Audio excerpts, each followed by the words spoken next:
Reproduction बा जनन विषय आम पढ़ा जे जनन हूँ जीव मानकर एक मुख्य विशेषत्व।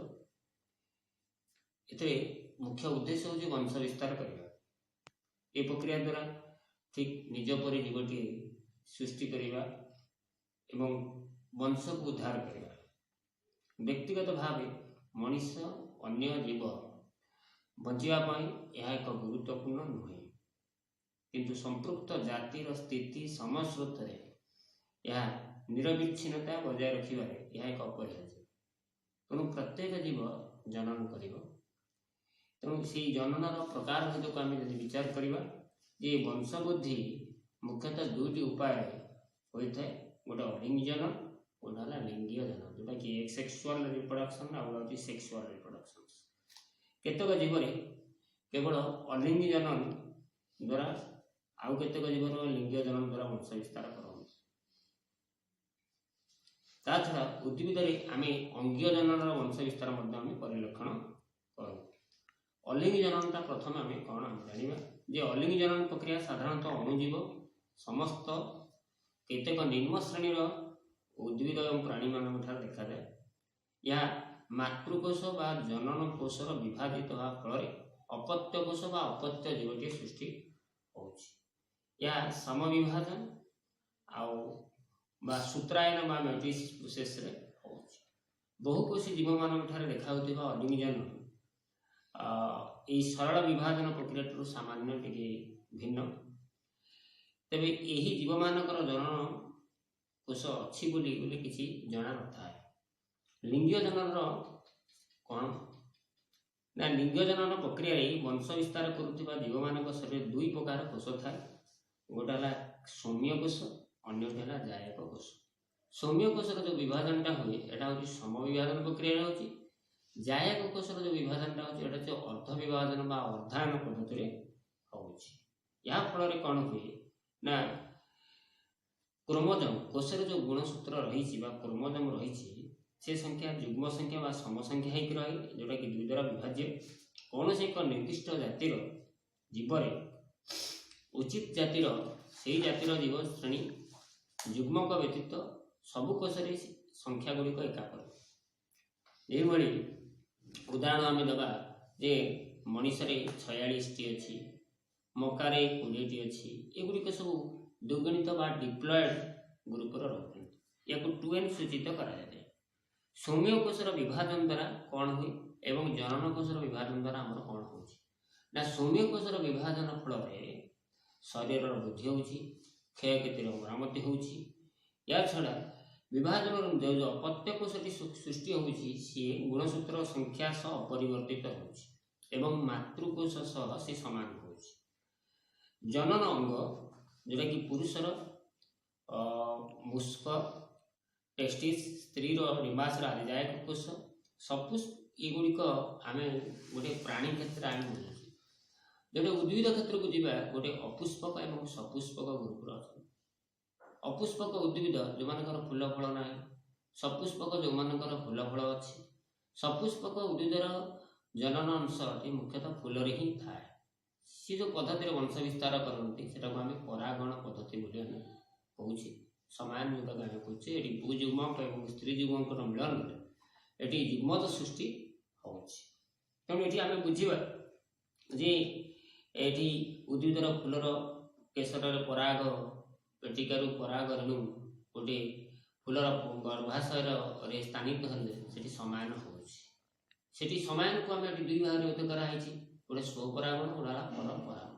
गोटे उद्भिदर फूलर परागण से फूलर कलिका शीर्ष बा गर्भकोशर शीर्ष जदि पड़े समान हुए ताको आम स्वपरागण बोली कहूचे। गोटे उद्भिदर पराग रेणु कौन से एक मध्यम हो, भ्रमर मध्यम हो बा पवन जल स्रोत मध्यम हो, यदि अन्य एक जातिर फूलर गर्भाशय पड़े ताको आम पर परागण बोली आम कहू। तेणु ये जो गुड़िक आम पढ़ुचे कोश गुड़िक युग्मक सृष्टि हो।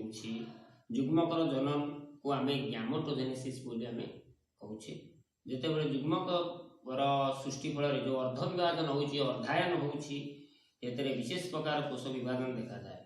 युग्मक जोटा कि आम ये पुरुषर शुक्राणु एवं स्त्रीर डिमांड से उद्भिदर फूलर परागण डिमांड सहित जिते सामान होते सामान परागण मत होती ये संख्या को आम जो विभाजन हो जाऊँगी से डिप्लॉयडटा पुणी हाफलॉयड हो जाऊँगी जोटा कि 2n था पुणी n हो जाऊँगी। उदाहरण स्वरूप मनीष शरीर में गुणसूत्र संख्या 46 अच्छी ये 46 टी 23 दुई भाग हो 23 हूँ हाफलॉयड स्टेज और 46 हूँ डिप्लॉयड स्टेज। मकार गुणसूत्र 20 टी थे तार डिवाइजन जो डिविजन प्रोसेस आसूसी से 10 10 हो तेणु ये हाफलॉयड हो तेणु पुजुग्मक और स्त्री जुग्मक मिलन को आम समान बोली कहूँ से समान जुग्मज बा जाइगोट सृष्टि हुए दुईटी जुग्मकर एन और एन संख्यक गुणसूत्र मिसिक 2n हो लक्ष्य कर ये आम विषय को बहुत गुरुत्वपूर्ण बोली मन करवा जे जीव जगत में लिंगीय जनन बहु पूर्व प्रचलित होती गोटे पुजुग्मक और स्त्री जुग्मकर गठन तार आकार तार आयतन तार आचरण एवं तार व्यवहार प्रायतः भिन्न भिन्न होता है। तेणु दुई प्रकार जुग्मक यदि एकापर हो जाती आम समजुग्मक बोली कह जितेबले समजुग्मक जिते मिलन हुए आम समजुग्मन बोली कह दुई जुग्मक एकापरी जो न हूँ असमजुग्मन बोली कह असमजुग्मक बोली कह समान को आम असमजुग्मन बोली कह। साधारणतः शैवाल कवक एवं केतक प्रोटोजा ग्रुप अच्छा जो मानकर ये प्रक्रिया देखा जाता है। अन्य सब प्राणी उद्भिद विभिन्न प्रकार असम जुग्मन देखा जाए डिम जुग्मन देखा जाए सबु क्षेत्र में आयतन दृष्टि यदि आम ये कोश को देखा विचार करवा सब पुजुग्मक छोट होता कारण या गतिशील और सक्रिय स्त्री जुग्मक या बड़ किंतु आपात या निष्क्रिय और स्थिर होकिनी सब रही है किंतु गतिशील नुहे गोटे पुजुग्मकर ये शुक्राणु एवं स्त्री जुग्मकर डिमांड को जब आम डिफरेन्स को देखा पार्थक्य को देखा पुजुग्मकर आकार टी छोट किंतु गतिशील किंतु स्त्री जुग्मकर डिमांड टी बड़ किंतु आपात स्थिर। तेणु उदाहरण स्वरूप ये शुक्राणु आ परागण बा डिमांड जुग्मकर मिलन लिंगीय जनन मूल भित्ति यह जो जुग्मज सृष्टि होती परवर्ती पीढ़ी गोटे अपत्य कोष। तेणु ये दृष्टि आम जीवन गाठनिक मौलिक एक जो आम कोष बोली कहे कोष हूँ आम प्रथम अपत्य कोष ए समविभाजन हुए और समविभाजन है फल कोष संख्या बढ़े से कोषर आकार आयतन तार कार्य परिवर्तन हुए कोषर चलन हुए और नुआ जीवटी सृष्टि हुए यही पीढ़ी पर पीढ़ी आगू आगू जाए जोटा कि विभेदान हुए वंशानुक्रम बढ़े यही आम जनन विषय को आम पढ़ुचे जनन कौन संज्ञा कहली एवं परवर्ती समय एटा को आम कोषर विभाजन कौन आम आलोचना करवा से आज क्लास को मुझे रखुच्छी।